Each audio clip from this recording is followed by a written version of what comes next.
Bonjour tout le monde. Je voudrais vous parler aujourd'hui de vos défunts. Je sais que c'est parfois terriblement douloureux d'avoir à perdre quelqu'un dans des circonstances particulièrement difficiles. Et, euh, et je voulais vous dire que par rapport à ces sujets-là, bien souvent, ce que les défunts vont me communiquer, en tout cas dans les échanges que j'ai déjà pu avoir par rapport à des circonstances de départ tragiques, rapides, soudaines, c'est que malgré les circonstances de leur départ, malgré le fait que leur mort ait pu être violente, ils sont en paix de l'autre côté.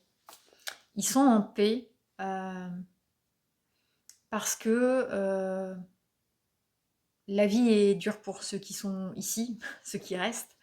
Mais je peux vous dire que voilà, euh, peu importe les difficultés que leur départ a pu occasionner au moment de leur décès, que ce soit de la maladie, que ce soit de suicide, que ce soit un accident, que ce soit enfin voilà, peu importe quelque chose de soudain, en tout cas, ou quelque chose de violent, de difficile à vivre sur l'instant, sachez qu'ils sont en paix, vraiment. Eux sont heureux en fait quelque part parce qu'ils sont apaisés de toute forme de souffrance de l'autre côté. Ils n'ont plus à porter ces souffrances-là. Euh, on n'est plus dans dans ce poids terrestre, hein, de la vie terrestre avec tous ces inconvénients, toutes ces souffrances physiques, toutes ces violences physiques parfois et tout ça. Euh, Sachez que vraiment, en tout cas moi dans les messages que je reçois de la plupart des défunts, euh, c'est un, c'est un message d'apaisement, non pas pour dire qu'ils vont bien, mais pour demander à ceux qui restent d'aller bien pour eux. Parce que eux sont tellement légers, c'est un peu comme si, on me montre cette image au moment où je vous parle, au moment où ils partent, on me montre cette belle image. Alors elle est vraiment très belle parce qu'on me dit, imaginez une personne debout, qui est sur le départ, qui est en fin de vie. Elle a avec elle des valises hyper chargées, hyper lourdes. Dans ces valises, c'est le poids d'une vie. C'est le poids de leur souffrance, de leur maladie, des traitements, de toutes ces choses voilà, qui ont pu être difficiles dans les derniers temps. Cette personne, elle a dans chaque main ses valises. Et c'est comme si on me montre, au moment où ils partent, cette personne, elle laisse les valises sur terre en fait. Elle reste ici. Et, ils sont tellement légers qu'ils ont. Enfin voilà, ils pourraient pas s'envoler avec ça, quelque part, on me dit. Et ils partent avec ces valises qui restent euh, presque voilà, des souvenirs pour eux, mais plus des choses. Euh, vous savez, qui sont dans le ventre, qui sont dans le cœur. C'est plus des choses qui appartiennent à leur conscience propre d'humain. Elles ne font plus partie quelque part de ce qu'ils sont aujourd'hui.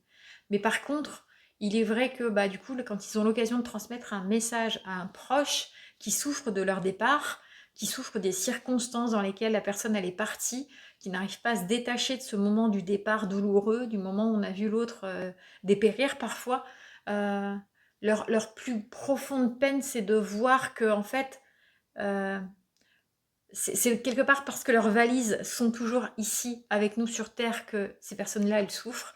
Et leur volonté, bah, c'est de venir apaiser ça, en fait. De venir apaiser le cœur du proche en lui disant, mais c'est pas à toi de porter ces valises-là, moi je les porte plus non plus. Personne n'a à les porter. Toi, tu peux les laisser tomber aussi. Tu peux t'apaiser maintenant et tu peux réapprendre euh, à trouver un autre chemin maintenant que je ne suis plus sur ta route en tant que personne physique, mais je suis à tes côtés à chaque instant, c'est ce qu'on me dit. Je suis avec toi à chaque instant. Euh, T'as pas besoin, on me dit parfois, de garder cette grosse valise avec toi comme une... Enfin, c'est comme si on me disait, c'est comme si que c'était pas une... c'est une forme de promesse de ne pas oublier l'autre, en fait, que c'est une promesse de garder ce moment-là de l'autre, même s'il a été douloureux. Et c'est comme si on refusait parfois de laisser partir ça aussi. On s'autorisait pas à redevenir quelqu'un d'heureux, sachant qu'il y a ces valises-là qui traînent avec nous. Euh, C'est quelque chose de compliqué, hein, je sais, hein, ce que je dis, parce que c'est vrai que j'aimerais tellement que chacun, chacune puisse entendre l'apaisement qu'ils transmettent, la sérénité qu'ils peuvent ressentir de l'autre côté, les messages d'amour dans ce sens qu'ils peuvent être amenés à donner, parce que c'est deux mondes qui se confrontent, on va dire, c'est un monde de la souffrance, et un monde où on ne souffre plus, qui se parle, et nous, médiums, nous essayons de transmettre tel quel les messages qu'ils nous donnent, mais c'est des parts qui sont brusques, qui sont violents parfois pour ceux qui restent. Et s'il y a une chose à retenir, c'est vraiment, voilà, c'est ce message d'apaisement que les défunts, en tout cas, transmettent à travers les messages auprès de leurs proches. C'est bien souvent toujours la même information qui revient. Apaisez-vous de leur souffrance parce que eux ne souffrent plus. Eux sont en paix avec ce qu'ils ont été amenés à vivre sur Terre parce qu'ils ont été amenés à se comprendre, à apprendre de leur passage et à se libérer de toutes leurs épreuves, dont la maladie parfois ou d'autres circonstances euh, les ont engagés, voilà, dans cette fin de vie. Voilà, n'hésitez pas si vous avez des questions, vous avez l'espace, hein, vous le savez, hein, pour poser des questions. Je suis à votre écoute et je serai ravie de vous répondre. À très vite.